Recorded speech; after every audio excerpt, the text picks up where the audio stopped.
For real records.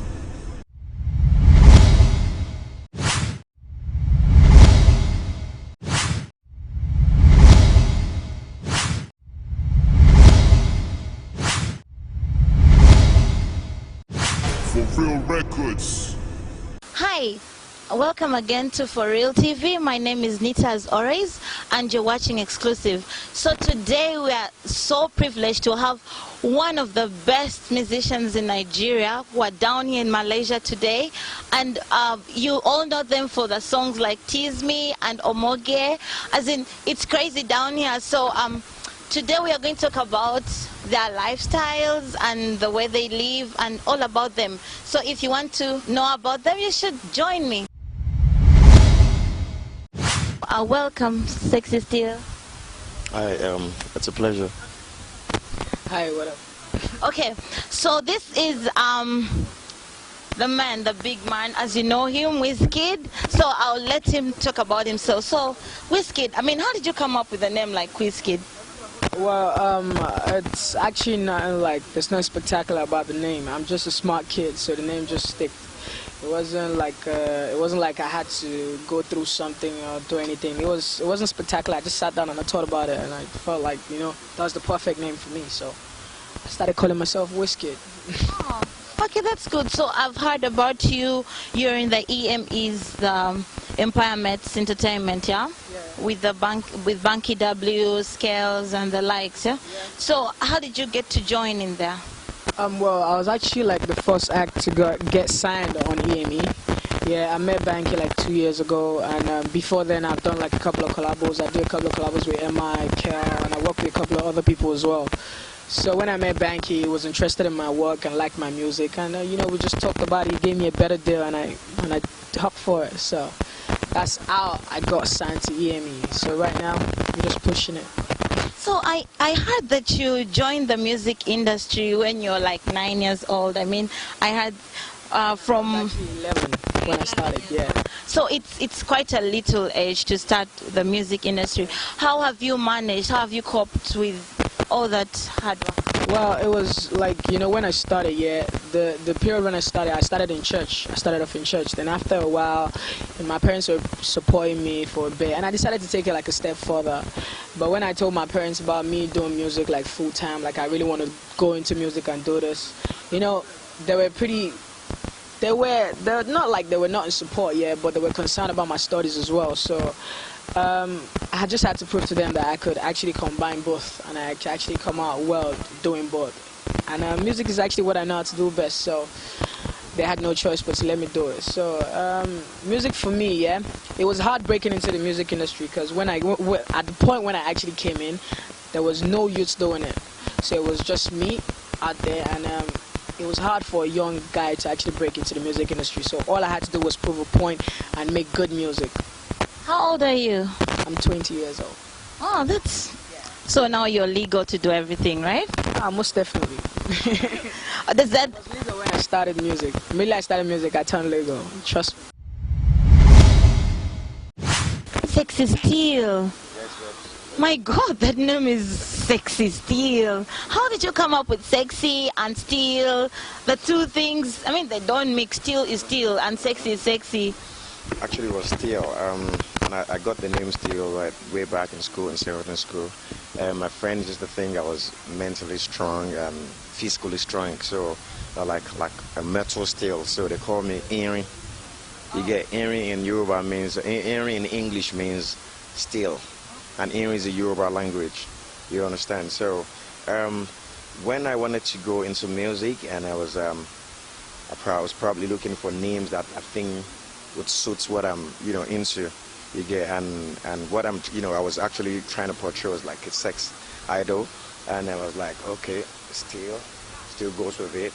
I get myself still, but later I think ladies think, they all think, oh, I'm sexy, and anytime they call my name, like when I say still, they're like, oh, he's so sexy and all that, and so that's where, you know, the sexy still came about.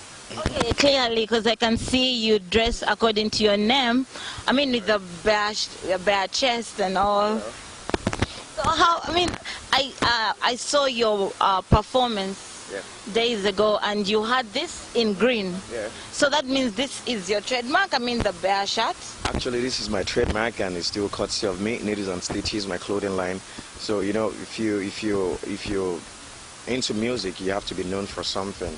You know, you have to be able to carve a niche for yourself. So I decided to come up with this concept, like good enough for me. I make all the things I wear, but I don't usually wear things that every other artist would want to wear, or everybody or your friends. Imagine me wearing something I bought in a shop, and I'm on stage performing, and your fan comes and probably trying to get a knuckle from you and is wearing the same thing. How would you feel? You're gonna feel demoralized. And so I decided to wear my own outfit. So you make your own clothes? Yeah, of course, yeah. How did you come up into this industry? Because you know, there's so many people who want to come into the industry, but they don't have anyone pushing them out there. So like, how did you make it? How did your name become a household name? I would tell you, it's not an easy thing to break into this industry. Like, I'll give it to Wizkid. The guy tried it and it worked for him. Like he said before, he said he was the only kid in a block when he started. He started quite a long time as well, but you know, it was all about the adult, the outer things. But he proved himself that it's just something to deliver. He's been able to carve a niche for himself. Same thing as me. Yeah, I've been in a group of 3 for 9 years called High Profile, me, Flo of Kentro, and some other dude, KZU, in the group, and I was the group leader for 9 good years. But later I found I wasn't going on, as planned, so we decided to split, to do our individual works, and this is my 3rd year of my solo career, and I think I was able to carve a niche for myself too. I was able to carve a niche for myself as well, and doing something different and unique. It's not all about the music alone. It's a music is only 20%, but the packaging has to go with it. The music should be 20%, packaging 80%, and the swag. You get the load of talented artists down there in Nigeria, with more than 1 million in Lagos. You get, but for you to be known, you have to do something very, very unique and spectacular, and that is what I've tried to do, and it's actually working for me. Let me ask you guys, so who brought you here to Malaysia? I think we all know that. Stronghold Entertainment. And, that's my main man, Musti. He's my chairman, yeah? He's bigger than me, you understand? It's very, very big. So I wish I had his height and stature, because I'll be able to oppress people. But, Stronghold Entertainment brought us here to Malaysia, and I'm loving it. I'm loving every bit of it. Oh, tell me, are you single? Well, I'm sure everyone wants to know. Well, I think everyone knows that already. Wizkid is very single. Oh, are you browsing? For right about now, I'm just working on my album, and if the right lady comes through, yeah. You are all about the sexy, yeah? Clearly, I mean, the way you dress, the way your name, I mean, I would love to know if you're single. I'll say I'm hooked. I'm hooked up. You have a girlfriend? Yeah, I do. Oh, that is sweet. For how long have you been dating? For ages, babes. For ages. For ages. How old are you? I don't want to know. Who is your role model? Regardless, Africa, the Americans, is your role model?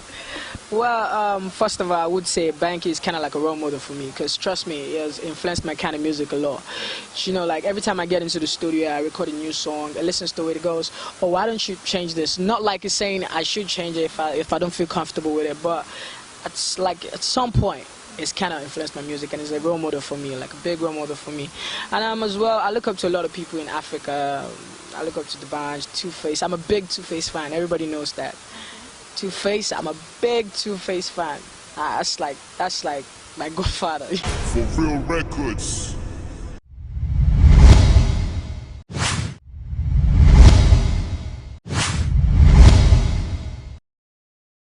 Fulfill Records.